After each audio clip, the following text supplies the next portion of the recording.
Mic check 1 2 1 2. It's the Y2K collector, and if I were to be honest, it's not looking good, and I don't think it's going to get any better. So, the average salary in America is roughly around like between $30,000 and $33,000 a year, and for New York, it's more like $75,000 per year.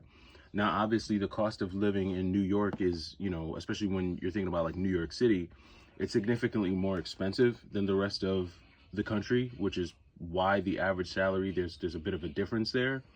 But in general, it's safe to say that most people are not doing as well as they want to be doing financially.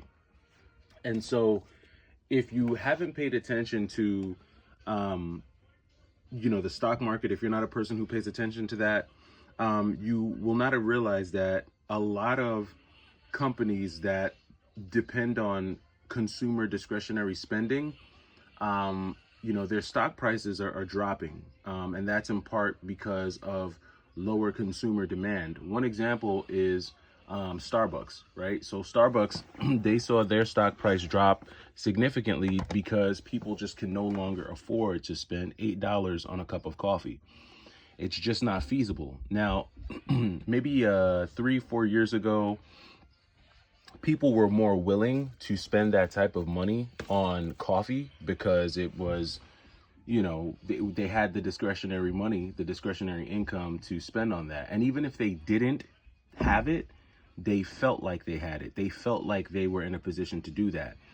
Now more than ever before, I would say within the last maybe 6 to 7 years, people do not feel like they have the discretionary income to spend on non-essentials. And how it relates to video games is we're gonna start to see the impact in the retro gaming and in the gaming market. When you start to see brand new sealed games sell for $3, that tells me that, one, yes, the game might not be that popular, but it also tells me that companies are starting to realize that they need to discount some of these items because folks just aren't buying it. Now, I see PlayStation 4 games and Xbox games typically get significantly discounted more so than like Switch games. And that too plays into my theory of feeling like PlayStation 4 games just aren't going to retain their value. I feel like they're from a price trending perspective, PlayStation 4 games are in alignment with like the Xbox and the Xbox One. Just the desirability is not as great. I don't think PlayStation 4 games have the same type of resale value that like Switch games do. And I just don't think the market base is as strong as it is for Nintendo and for the Switch. I could be absolutely wrong. Feel free to roast me down in the comments. I'm not an expert. I am just going off of what I'm seeing out there. And what I'm seeing out there is less shoppers. I'm seeing more games sitting on the shelves, and I'm finding where I'm able to find more things at the game store that I probably wouldn't have found because someone probably would have snagged it. Now, granted, what I'm finding are games that are probably being sold at either market value or a little bit under market value. But there was a time where there were more people willing to spend that type of money on retro games or on video games in general. Now, I plan on going outside today, and I'm not going to be hunting at all, but I am going to kind of just survey the market. I'm going to do a little bit of surveying to see what's happening out there, what's in the stores, what's flying off the shelves and what isn't flying off the shelf to get a good idea of where we're at. But again, we're seeing this downtrend not just in the retro gaming space, but in a lot of places. You're going to start to see a lot of companies heavily discount things. And the sad part about when consumers aren't spending money, like when people aren't spending money, that's when you start to see layoffs. That's when you start to see store closings. That's when you start to see a lot of people going out of business because they can no longer sustain the cost to operate their business. And so it's a tough time. I'm wishing you all the best. I'm wishing you all well. Hopefully you're able to stay gainfully employed. Hopefully your company isn't seeing any major decreases in sales and in profitability, because, once those things start to happen, everybody gets nervous. And I would say the scariest part about all of this is that usually in the May, June, in the summer months, that's usually when we see things pick up, because school is out, people are traveling, people are spending, kids are out of school, they want to do more activities, they want to go more places, which means there typically should be more spending.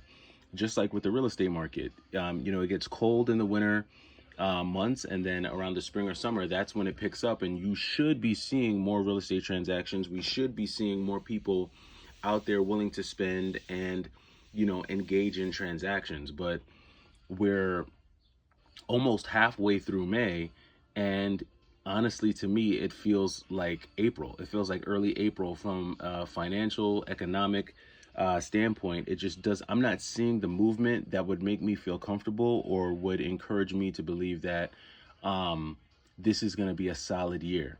I said this in another video. We're 4 years removed from the pandy, if you know what I'm saying. We're 4 years removed from the major virus, and I would have thought that by now things would have returned to some sense of normalcy, and they have, right? They have. Things feel normal, but there's like this undercurrent of shakiness in all markets that doesn't give me the confidence I need to be as loose and as frivolous with the spending as I was maybe a year or two ago. Doesn't mean that I'm not going to, continue with the hobby of retro gaming. But, like I said, I'll probably spend more time enjoying what I actually have than trying to acquire more, at least for the meantime. Now, there's an ebb and flow to collecting. You have seasons where you do more spending and more collecting, and then you have seasons where you do more game playing. That's the beauty of it, is that it's fluid. And you have that flexibility.